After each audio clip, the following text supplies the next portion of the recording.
Tacko, we want to thank you so much for joining us for our Dot Talk series with all of the Boys and Girls Clubs of Dorchester.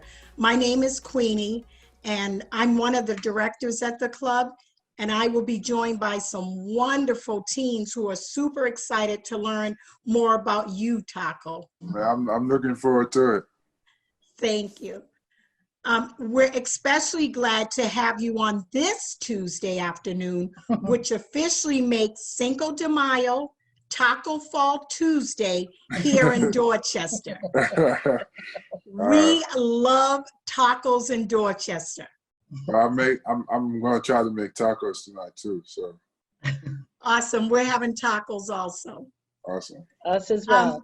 We're so happy to have you in our city playing for our hometown Boston Celtics, and we wish you a long and happy career here. After this pandemic is over, we would love to invite you to the Boys and Girls Clubs of Dorchester. Our doors will be always open for you, Tacko. We're looking forward to a great visit at some point when the pandemic is over. Oh, for sure. I'm there. You don't have to invite me twice. Thank you. Right now, we have some members from the club that have some questions for you. Patrick is a junior at BCLA, and he has a question for you this evening. Okay. Hey, Tacko, what's up? I'm good, Patrick. How you doing? I'm good. Good. My question for you is, how hard was it to transition from playing college basketball at UCF to playing professional for the Celtics and the Maine Red Claws? Well, for me, I don't think it was much of an adjustment because that summer that you take from leaving college to getting ready to the pros is kind of a harsh summer. Like you go to, especially for us, we went to the NCAA tournament, and then right after the tournament, I think I probably took 1 week off, and I was right at it. I went to start training, and I did 4 years in college too, which kind of prepared me for the life that was to come. I feel like I was mature enough. I graduated college, so I had my degree. I didn't have to think about that anymore. So I was just ready to go into the next phase of my life, which made it a lot easier. Yeah, I'm glad to see. But thanks. Good luck. Thank you. I'll be watching. All right, man. All right. Nasia is a freshman at Melrose High School. What's up, Tacko? Hey, man. So my question is, why'd you choose 99 for your number? Okay, so I'm Muslim. In my religion, they say God has 99 names. So God has been huge for me in my whole career, from like when I started to just my whole life. And I always felt like I wanted something to remind me of him whenever I'm playing, that I feel like he's close to me. And it just gives me a lot of confidence. So that's why I chose that number. All right, thank you. Good luck. All right, man. Thank you. Raphael, a sophomore at Cathedral High School. What's up, Tacko? What's up, man? What's up? I have a question. How was the NCAA tournament? What was it like? That was one of my best experiences playing basketball. It's a great atmosphere. The fans there are amazing.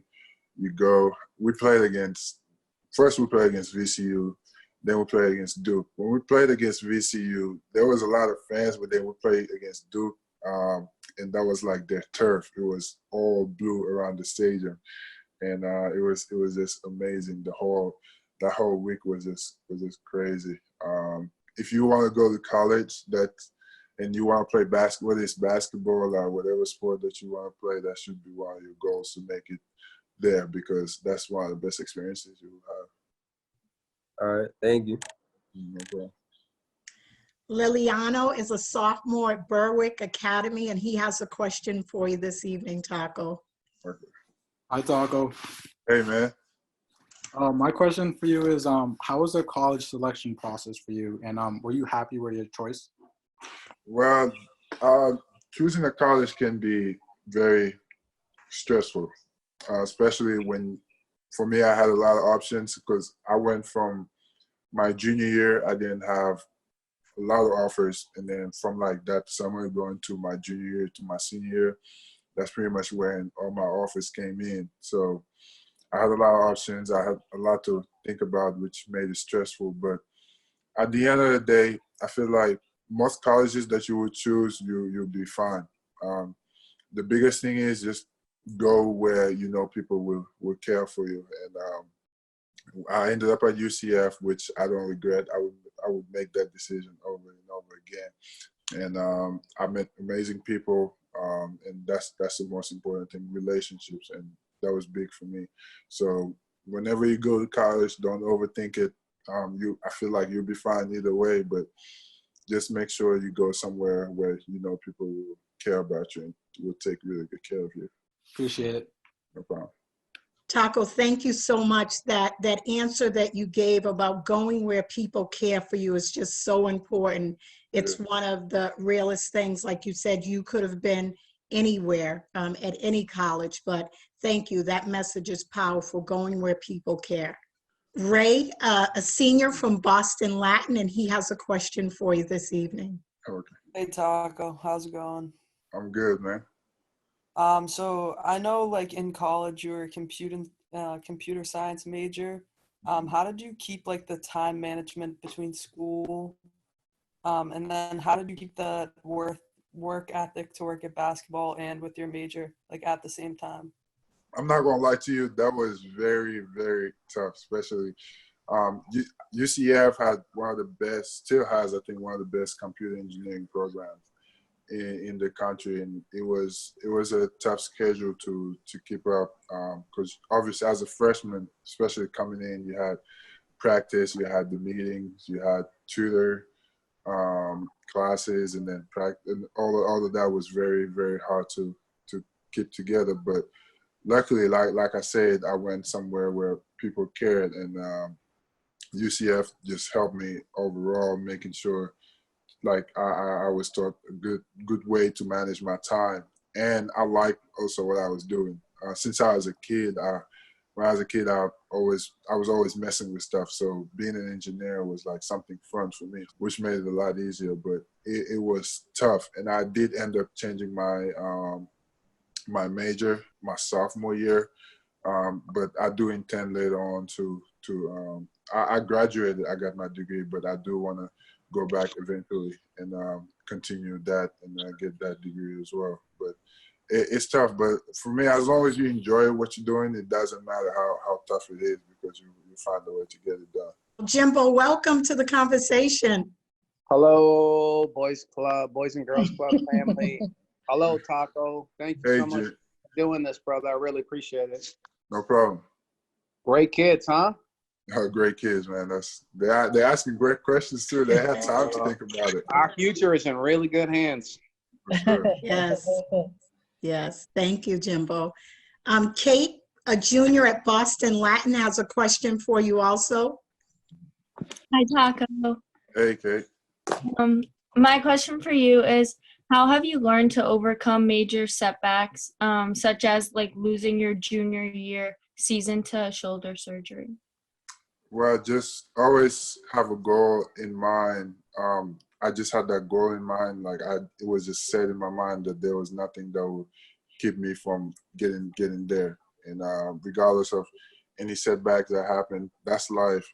Things are not always gonna go according to your plan, but at the end of the day, as long as you know where you're going and how to get there, it doesn't matter. And that time, for example, my shoulder surgery, even though I wasn't able to play, I got better at other things where when I came back, I was even better at what I was doing. And I came back, I was stronger. I felt like I was faster, and I was studying the game while I was out a little bit. So I had a little bit of better understanding of what I was doing. So just look at any setback as a learning curve, and use that to your advantage. Thank you. Okay. Sydney, a junior at Boston Collegiate, has a question for you also this evening. Hi, Taco. Hey.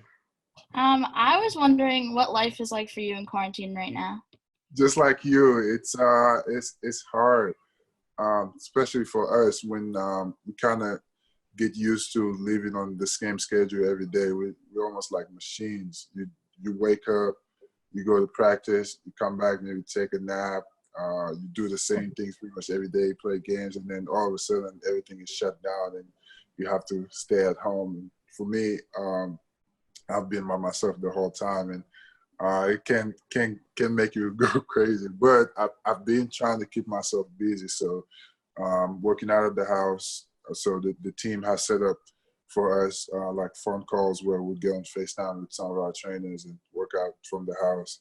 I'll go up to the garage, and for like this morning, I went up and ran, and just try to stay sharp on that side. And whenever I can, get on phone calls, talk to people, and learn different things, and just trying to keep busy. I do watch a lot of TV too, a lot of Netflix shows, a lot of Hulu shows. Play Call of Duty at night. What are you binging right now? Well, I feel like I've binged everything that I could. Right now, I'm on YouTube just looking at random clips because I feel like I watched everything that was good on Netflix. Well, Tacko, you have some new friends now, so if you need to make more phone calls so that you're not by yourself, you have a whole team here from the Boys and Girls Clubs of Dorchester. Sounds good. Rama, a sophomore at the O'Brien, has a question for you this evening. Okay. Hi, Tacko. Hi. How you doing? I'm good. How are you? I'm good. I'm also Senegalese, and I was wondering, what's your favorite traditional meal? Oh, you know what it is. Chebujan. Chebujan. Of course. Me too. And how's Ramadan? It's going all right. It's going all right. I'm hanging in there. It's not as hard as I thought it was going to be this year for me. So I'm good. Are you fasting? Yeah, I'm fasting right now. That's good. That's good. Were you born here or were you born in Senegal? I was born here. Here, and your parents live here too and everything? Yeah. That's cool. That's cool. Nice to meet you. Nice to meet you too. Tacko, I know you and Rama talked about your favorite meal. Can you kind of talk to us a little bit and let us know what that meal consists of, if you don't mind? It's very rich and it's like rice. It takes a long time to make. I don't know how to make it. But it's rice and fish. You can make it in there's two different ways to make it. But it's rice and fish and a lot of vegetables, and it's really good. You should tell Rama to show you guys. I'm gonna go to Rama's for dinner. Recipe.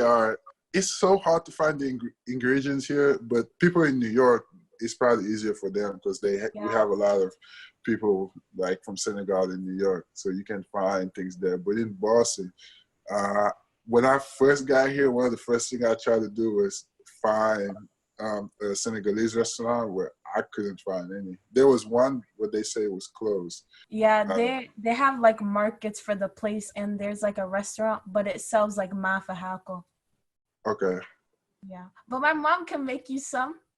Oh, all right. Tell your mom. Tell your mom Tacko said to make some. I'll be glad to. Okay. I miss it for sure. Her mom is an amazing cook too. I'm sure. I bet. Thank you for sharing, Tacko. No problem. Owen, a junior at Cathedral High, has a question for you. Hey, what's up, Tacko? What's up, man?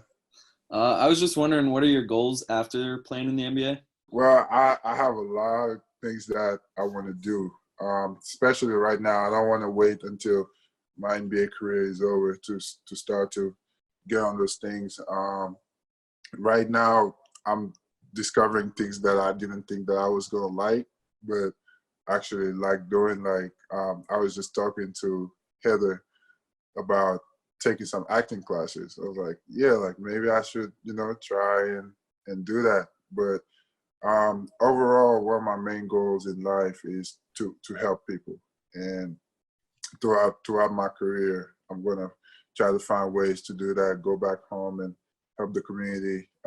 Even here where I'm working, I want to make sure that I'm very involved in my community. And when I retire, I'm going to take a lot of my time to accomplish that, especially the young people like you, try to give them, opportunities that were given to me, and even make it better for them to have a better future, and so that you can do the same thing for the people that are going to come after you. So there's many things that I want to do, but those that's definitely the most important one. Thank you so much. And having a mentor like Jimbo here, a great friend. Jimbo, that's funny because one of my coaches back at UCF, his name was Jimmy, and I call him Jimbo too. Tacko, we thank you. We can't thank you enough for being so generous today with your time, spending with us and the Boys and Girls Clubs of Dorchester. We've been doing these Dot Talks, and before we close the series, we always ask, what do you plan on doing when this epidemic is over that you haven't been able to do? See my mom and my brother. They died, and the funny thing is, I brought my mom from Senegal a few months ago, and she's in New York right now. Awesome. But when I brought her, we were in season, and I have a lot of people in New York, so I figured it would be better for her to be around them because I won't be around much. And she didn't know how to speak English or anything. I didn't want her to be by herself. So I ended up sending her to New York, and she's been there. And since school closed, my brother went there to stay with them, but I haven't been able to go to New York because of the pandemic going around. So that's, once everything clears out, that's definitely one of the first things that I want to do. Do you have any questions for the kids, Tacko? Well, okay. Any of you guys play sports? Yeah, I play basketball. You play basketball? Well, I can't see you. Who is it? I play basketball. Where? Catholic Memorial High School. What Actually, year? a junior. My AU coach, Hank. Pretty sure he has like. Oh my God. Yeah. I just started using his gym. Yeah, he was telling me about you're trying to like get into the program, like the New England sports thing. Hank. Every time I use his gym, Hank is a good dude, man. He's a family friend. That's awesome. But keep working hard. You want to go to college? What college you trying to go to? Probably a NESCAC school, Division III. Wherever you end up, just remember, it's all about that mindset that you're gonna have going there, and just work hard and take care of your classes, and everything else is it's easy. College goes by fast, and when I was a kid, they used to tell me how fast college would go. Like during my college years, I thought it was going by slow, but after it's done, then I realized college went by really, really fast. So to all of you guys, make sure that you enjoy it. Like all these classes, even in high school, you might think it's boring, you might think it's tedious, you might not want to go and do it, but you're gonna have some of the best memories in your life during these times. So just go out there, enjoy it, make some friends, make some really good friends, and just do what you have to do. Any last questions for? Yeah, I have a question. Yeah. I seen your basketball shoes with the Naruto on it. I want to ask you, what's your favorite anime show? That's a tough question, actually. Because I'm a big anime fan, so I watch a lot of shows. I would say probably Naruto, but like I'm a big Bleach fan. I like Tokyo Ghoul, Dragon Ball Z, of course, and I think everybody likes Dragon Ball Z, and those are the anime where I grew up with. I don't know much about. I watch some of the new ones, but it just doesn't feel the same. Thank you. No problem. Well, we thank you guys. Yeah, we had another member who was supposed to be on the call, and he had to miss it, but he did ask. His name is Cole, and he said, what is your typical day like when you're in training? During the off season, it's pretty much just the time that we use to just try to, work out as much to get better. And during my off season, like last year, I was getting ready for the draft, so I went to LA. My trainer lives in LA, and we just wake up in the morning, work out, go back to eat, take a nap, and then go back again at night and work out. And during the season, it's a little bit less, it's less tedious. There's less to do because we have a lot of games. So mostly just go practice, stay afterwards, shoot, eat, and then come back, take a nap. At times I would go back sometimes by myself and then just use the gun and just shoot. But most of the time during the season, every time you have a little bit of downtime by yourself, you try to rest. Well, we thank you. We know that we can talk all night if we could, but we know that time is very valuable, so we thank you. Jimbo, we can't thank you enough for all of your support as well. We love you guys and really looking forward to seeing you soon. Yes, ma'am. All right. Thank you, Queenie.